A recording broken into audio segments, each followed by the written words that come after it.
جب ان کے حق میں بات ہو رہی ہو پھر ان کو کوئی خیال نہیں آتا یار حسین علیہ السلام کا تو مرتبہ زیادہ ہے، ہم کوئی بات کریں. لیکن اگر کوئی کہہ دے کہ جی یہ جو جامعہ ترمذی کی حدیث ہے مسند احمد میں المستدرک للحاکم میں الحسین منی و انا من الحسین، حسین مجھ سے ہے میں حسین سے ہوں، اس کی وجہ سے ہم اپنے آپ کو حسینی کہتے ہیں. وہ کہتے ہیں جی آپ تفریق ڈال رہے ہیں، حسینی نہیں، ہمیں تو علوی، فاروقی، صدیقی بھی نہیں کہنا چاہیے، عثمانی بھی نہیں کہنا چاہیے، تو حسینی ہم اپنے آپ کو کیوں کہیں؟ تو میرے بھائی اگر آپ یہ کہتے ہیں آپ کو علوی، عثمانی، صدیقی اور فاروقی نہیں کہنا چاہیے تو ہم اس حق میں بھی نہیں کہ اپنے آپ کو حسینی کہا جائے، تو سلفی کیوں کہتے ہو اپنے آپ کو؟ ایک ایڑا ابا جے تھوڑا، ہاں کیا رسول اللہ سے نسبت ہے اس لفظ کو؟ تم نے اسی فتوے میں لکھا کہ محمدی ہیں ہم، تو سلفی کیوں لکھتے ہو؟ تمہارے سارے ابے سلفی کیوں لکھتے ہیں؟ ادھر نہیں تمہیں خیال آیا کہ تم امت میں تفریق ڈال رہے ہو؟ یہ سلفی کیا حضرت ابو بکر کی نسبت ہے، عمر کی نسبت ہے، عثمان کی ہے؟ اور یہ یاد رکھیے گا یہ سلف جو ہے نا صحابہ کو نہیں کہتے ہیں، نہ یہ صحابہ کو سلف مانتے ہیں، یہ سلف ان بزرگوں کو مانتے ہیں جن کے فتووں کو یہ لے کے چل رہے ہیں. ابن تیمیہ کو سلفی یہ ان کی نسبت سے ان کو سلف مانتے ہیں. ان سے پہلے بھی ان کو جو ان کے بزرگ محدثین میں ایسے لگتے ہیں نا جنہوں نے ان کے فرقے کے حق میں فتوے دیے ہیں، ان کی وجہ سے یہ اپنے آپ کو سلف کہتے ہیں.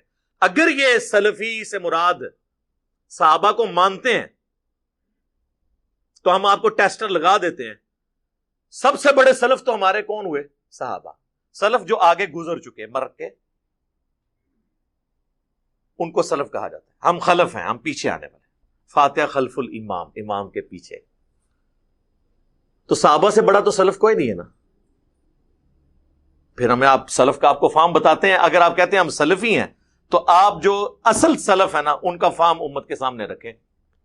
صحیح بخاری میں حدیث ہے حضرت عمار ابن یاسر کے بارے میں. عمار ابن یاسر وہ ہیں جن کے بارے میں صحیح بخاری میں حدیث ہے کہ عمار کی زبان کو اللہ تعالیٰ نے شیطان سے محفوظ کر دیا. اس سے بڑی کوئی فضیلت ہو سکتی ہے؟ وہ زبان جو شیطان سے محفوظ.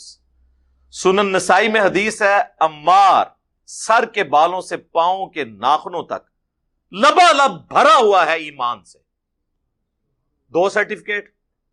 تیسرا سرٹیفکیٹ جو بچپن سے ہمیں پڑھایا جاتا ہے کہ جی اسلام کے پہلے شہداء عمار ابن یاسر کے ماں باپ ہے. ماں باپ کو تو شہید بتایا گیا ہمیں بچپن سے، عمار کو کس نے مارا اور کیوں مارا یہ کبھی بتایا کیا؟ اگر یہ اسلام کے شہداء بتانے پہ ہی اتنے مخلص تھے تو عمار کے ماں باپ کو تو شہید بتایا. عمار ابن یاسر جو خود شہید ہوئے ان کو کس رضی اللہ عنہ نے کس رضی اللہ عنہ کے کہنے پر اس رضی اللہ عنہ کو شہید کیا یہ بتایا؟ عمار ابن یاسر کا جلوس کبھی نکلا ان کی شان میں؟ نہیں. مارنے والوں کو بھی پتا ہے. مسند امام احمد میں ابو الغادیہ نام کا پورا چیپٹر ہے رضی اللہ تعالیٰ عنہ. ہم تو احترام سے ہی نام لیں گے. صلح حدیبیہ کے صحابی ہیں. انہوں نے عمار ابن یاسر کو شہید کیا اور پوری زندگی روتے تھے. وہ مسند احمد میں تفصیل موجود ہے کیونکہ مسند احمد میں یہ حدیث ہے کہ عمار کا قاتل اور مال لوٹنے والا جہنم کی آگ میں ہے. ابن حجر عسقلانی نے تھوڑی کوشش کی کہ ابو الغادیہ کو بچائیں اور انہوں نے کہا کہ چونکہ صحیح مسلم میں حدیث ہے کہ جن لوگوں نے میرے ہاتھ پر درخت کے نیچے بیعت کی ہے انہیں آگ نہیں چھوئے گی، تو ابو الغادیہ کو وہ فضیلت کفایت کر جائے گی.